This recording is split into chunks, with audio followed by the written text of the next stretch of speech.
I am recording, right, okay. Hey. Oh. I got my badge. Hey, you just dropped a pin. Baby, honeysuckles. No, my flash pin. Ah, fuck it. Baby. Those pins are coming off, they're old. Babe, honeysuckles. Those aren't honeysuckles. They look like honeysuckles. Are they? Yeah. I don't smell them. I don't think those are. I think those are cherry blossoms. No, these are honeysuckles. I think that only is a thing in China. Because honeysuckles are fucking super sweet and you can smell them. Like we did in the backyard of those cows. Exactly like that.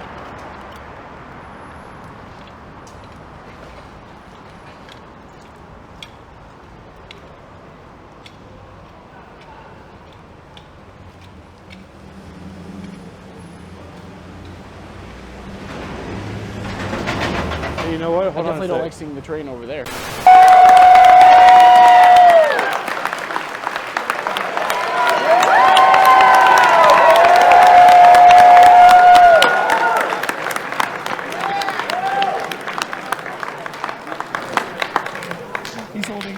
Wait a minute, I thought that we had actors here. These guys, oh God. They let you in here? Apparently. It's water. Yeah, I almost. Everybody wants the water? I'll take it. I'm sorry, I was misinformed. We actually have a different batch of people in here. They are straight out of Nova Scotia. Please give a massive welcome to the Trailer Park Boys.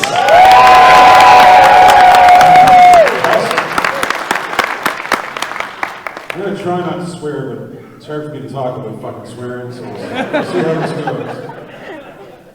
More than fair. First off, folks, welcome to Dallas. I'm surprised that your parole officers allowed you to come across state lines. It took a lot of work to get into this country, but I'm glad we fucking made it. Usually we're trying to get across to Canada, not the other way around. So. Oh, it's good to be back. It's phenomenal to have you. First off, how's your weekend been so far here in Dallas? Pretty awesome. It's messy. Well, I mean, other than these guys losing their goddamn suitcases. Still have no suitcase, but we're here. Ricky, how long's it been since you changed your goddamn underwear? Bubs, he doesn't change it when he's at home. Doesn't make any difference. I'm not wearing underwear.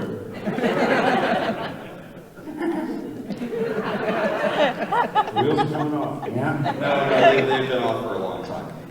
That's the partial nudity. After a couple of decades of following your exploits through SwearNet, from Netflix, from the original film that the Trailer Park Boys came from, how does it feel to have this kind of fame across the entire continent? And actually worldwide, because, I mean, I don't know how you smoked yourself on a plane, but you wound up in Dublin at one point. Yes. Fake pass. We've been to Dublin and Iceland, Scandinavian countries. Australia. It's insane. It's weird, but really, really cool. Yes, it's kind of unbelievable, actually. It's very unbelievable. You know, we get why? a lot of free rum, which has been a great thing. Why people want to watch us, I have no idea.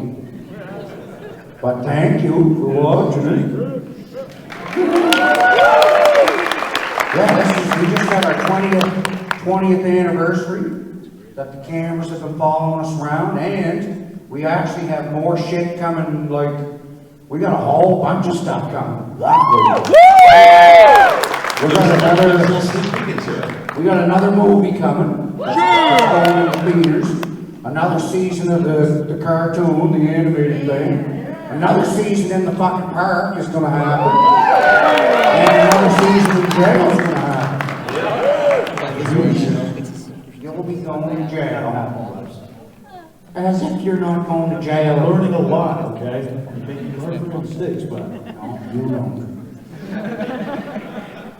How many trailer parks have said you cannot film your show here across? Because that's almost a legend in and of itself. Many. yeah, pretty much all of them. For the first 4 seasons, it was always a different park. Yeah, but if you just show up and you just go there with your cameras, there's not much they can do, really. You pay your lot fees, you can fucking film whatever you want. I mean, other than pornos up in the yard or whatever, but... Will become that too. Sometimes at the same time. Yes. Bubbles, I have to ask you this because this is the question that when I told people I was doing this panel, this was the one that came up the most. What is your prescription for your glasses? I'm a little curious. Do you know what the doctors told you, or when you first stole that pair from It's somebody?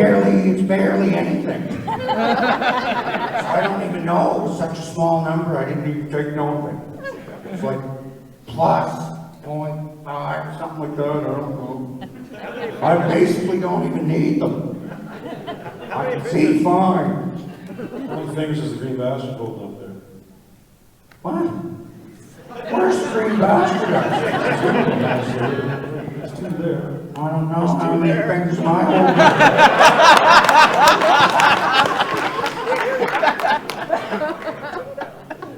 Before anybody else was really getting into the streaming wars, you gents actually made your own streaming network in SwearNet and proved that people like Disney or Netflix could actually be a viable business model. So do they owe you money?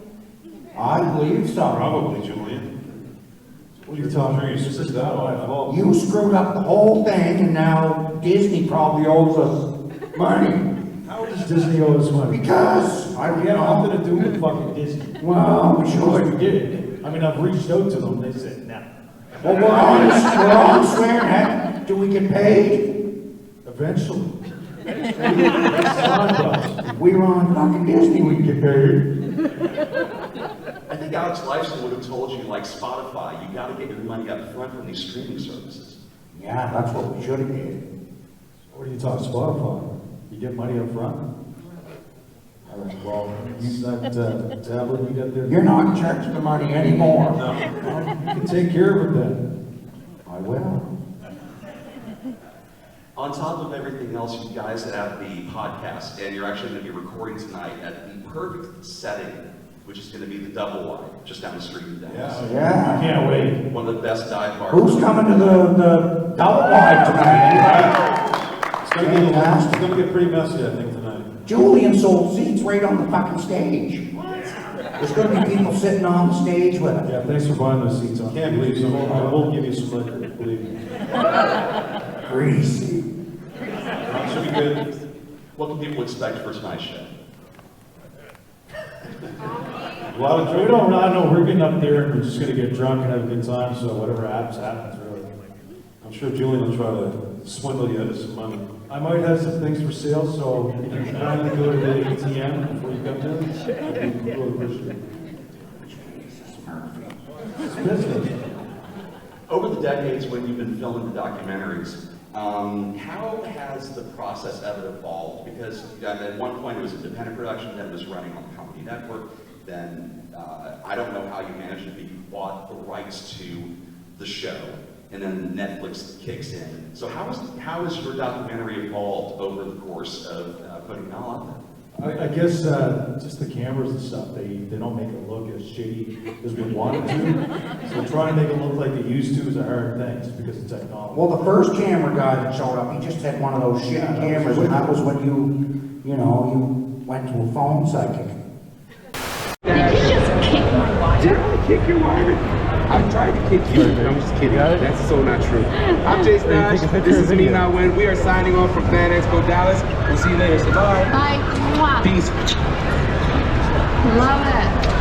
Look at this. You guys can keep on I buying. was able to do this. You did great. Stash?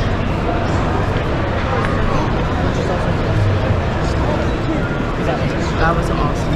It was, right? But in Shield, that is freaking awesome. I grew up with her with Agents of S.H.I.E.L.D. Huh? I grew up with her on Agents of S.H.I.E.L.D. Right. I knew her as Melinda May. I know where it was on. Yeah, I once I found that out, man, I was amazed. I was like, Melinda May is Mulan? That's awesome.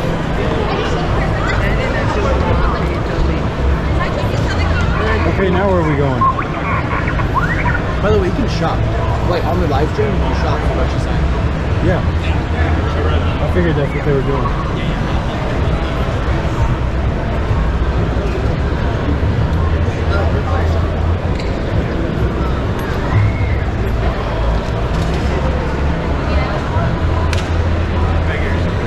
From the Trailer Park Boys, like, Let's go. I'm following you. alright.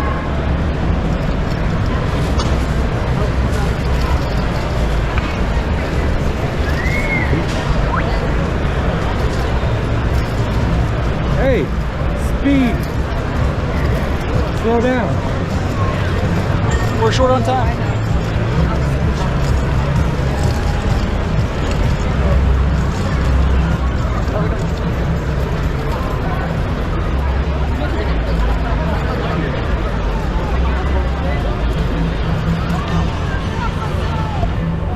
Hey, did you see the Lilo and Stitch stuff? The Ghostbuster one? There's a Ghostbuster Stitch. Yes, I thought that, but you kept walking fast, so I just had to look and walk at the same time. A little bit about your new book, in case they don't know. Oh, yes. So I just announced that I got to write a book called Star Wars Every Day. And it's on pre-order now, but it comes out October 25th. And it's a Star Wars lifestyle book. So it's a year's worth of Star Wars mindfulness activities, recipes, crafts, home activities. And, you know, it's broken out by month, and every month has a theme from Star Wars. And, yeah, I mean, it's just surreal because I once said I would never write a book. So I'll tell you what, if you all have a dream out there and you say that it's never possible, the fact that I'm up here talking about a book that I wrote proves that anything is possible. Thank you. It'll make a nice like holiday gift. Last time we were in the COVID line, and somebody got DoorDashed while we were in the COVID line. Yeah.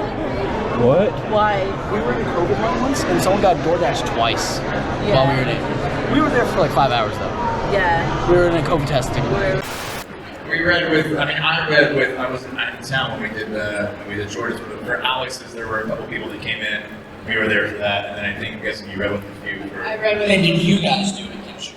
Or like Did we do it? Yeah. Oh, no. No, I'm talking about with Yeah, I read with both of them. Tyler was out of town for the auditions for Jordan, and there were other actors, and I think the right people got the part.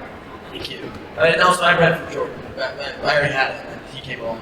Yeah, like a week later. It's just rock, paper, scissors at that point, right? Yeah. Right over here. Hi, I'm Maddie, and this is my first Fan Expo. Woo! Yeah!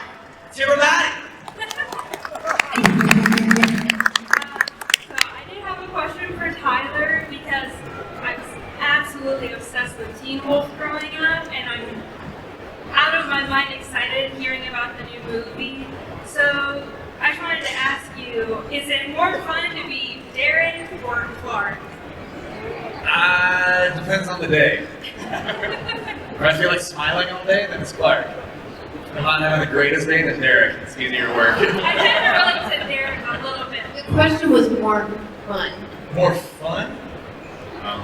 See, you can't do this. I told you, my two groups of best friends are honestly from this show and from that show.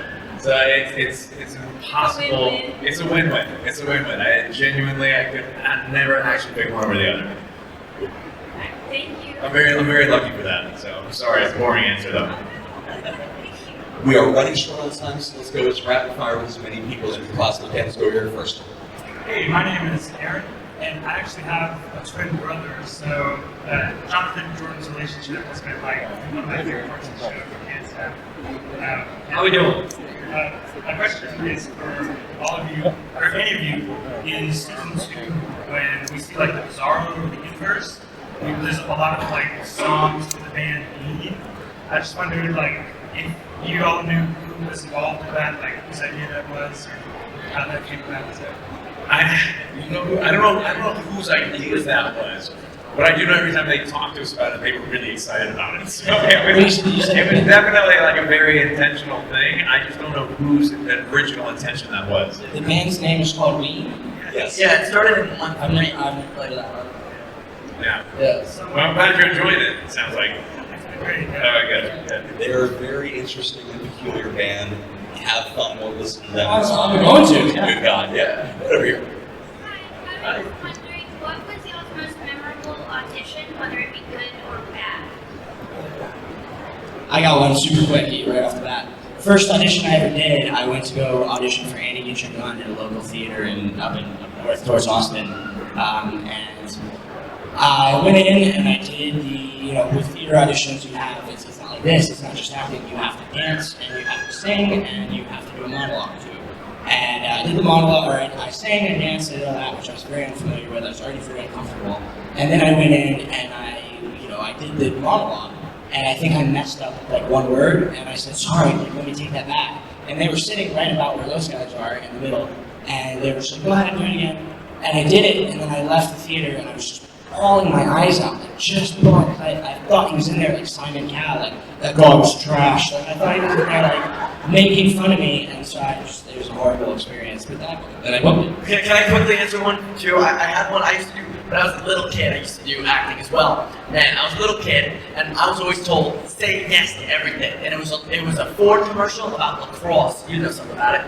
And so okay, so this is what happened. So they come up to me, little me, I'm sitting in the chair, they're coming up to me and go, so do you play lacrosse? And I'm like, yeah. I never heard of it. Never heard of lacrosse. I wasn't here. I think they don't have lacrosse in here. And so I go in there and there's a lacrosse stick. And I'm thinking, oh crap. So they go, all right, we'll throw you the ball, catch the ball, say the line. Now I played baseball a little bit as a kid. I was never very good. I never made contact. So I'm sitting there, lining up, and they're already going, I don't know about this kid. They got this like $2,000 camera sitting right there. I don't know why they had it for an audition. It was, it was back in the days where you did it in person. Threw me the ball. It went out of the park. I was feeling good about myself, but then it started bouncing around the room right by the camera. They're like, oh, crap. So they're like, all right, we'll place the ball on the ground. Pick up the ball. And I'm like, I got this easy. Go around, flings up to the ceiling, flings back around, and they just come up to me and they go, you don't play lacrosse, do you? I was just sitting there, I was like, no. Fan Expo Friday, what's up? Oh man, this song is making me feel the feels because we live in a time where Top Gun is the #1 movie at the box office. Kate Bush is the #1 song on the charts.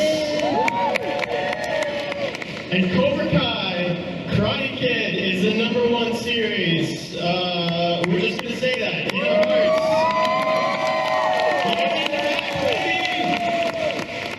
And we will waste no time in bringing out our special guest from Cobra Kai. Give a huge Texas-sized welcome to William Zabka.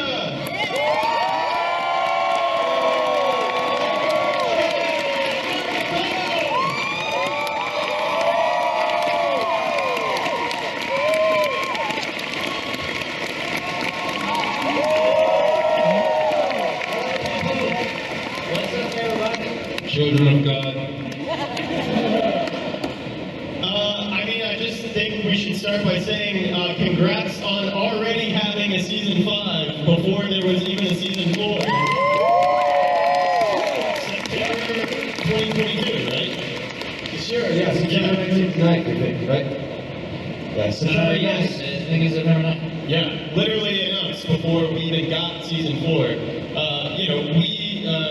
We were Martin and we had Ralph here. I think that was like right after Netflix had acquired the show from YouTube Red, rest in peace. But now looking back, I can't imagine you've ever thought you'd come back, but I certainly can't imagine that you either thought that you would be 5 seasons in to this series. I knew we'd be back.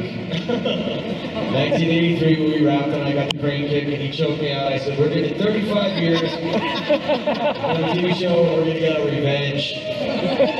So I knew it was coming back at some point, and the fact that we're 5 in, it feels like it's gone so fast. So season 4, they dropped it, season 5 comes, and then hopefully we got more. So we got more in the tank. Cobra Kai's going nowhere.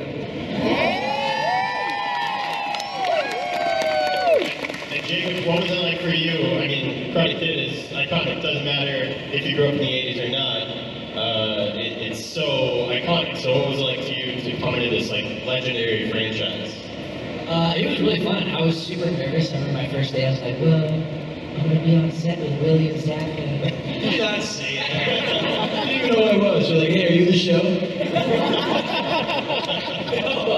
No, I grew up watching the movies when I was 13. My dad gave me a list of movies I had to watch before I could like, become a man. And the Karate Kid movies were on then. My brother and I used to meet each other out and be like, I'm gonna crank kick you in the face. No, it was really cool. It's been a blast being a part of the Karate Kid universe. And, you know, I get to have a mohawk and he makes fun of me all the time. And it's great. It's a lot of fun. We can see that you just let your hair grow and you don't have to have the mohawk. You push a button, it'll go right up to it. Mohawk. Yeah. Yeah, I just turned evil and like, yes, Sensei, what do you want me to do? What do you need me to kill? That's why you're my idol, because you kill easily. So one of the great things about this series is it not only brought you guys back, it brought Ralph back, just brought the franchise back, but over the seasons we've seen other, franchise favorite characters. Elizabeth Shue came back, season 3. Spoiler, by the way, if anybody hasn't caught up. But, we got to see Thomasine Griffith come back as Terry Silver from Karate Kid 3. What was that like to kind of have him back and have him in this new role in this new season? It was really interesting because we hadn't seen each other since 1989. Yeah, really, and they hadn't come back for I liked it because I can't give away too much, but it's good that he's the villain because I really like the arc of my character, and then he's misunderstood and he's somewhat vulnerable at times, and he's got a good relationship with Tori. You see another side of this guy other than the hard ass from the movies. So now Terry takes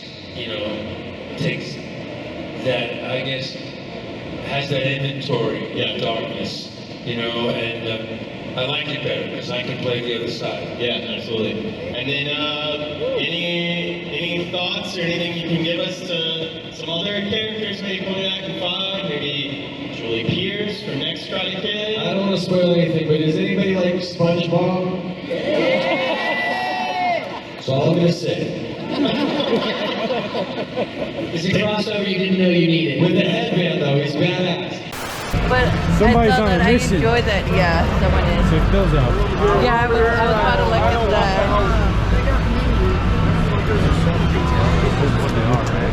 Where?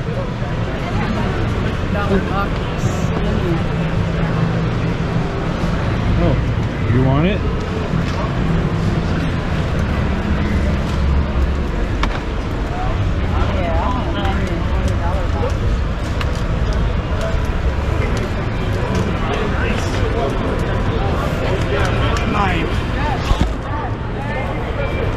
Oh, okay, hold this.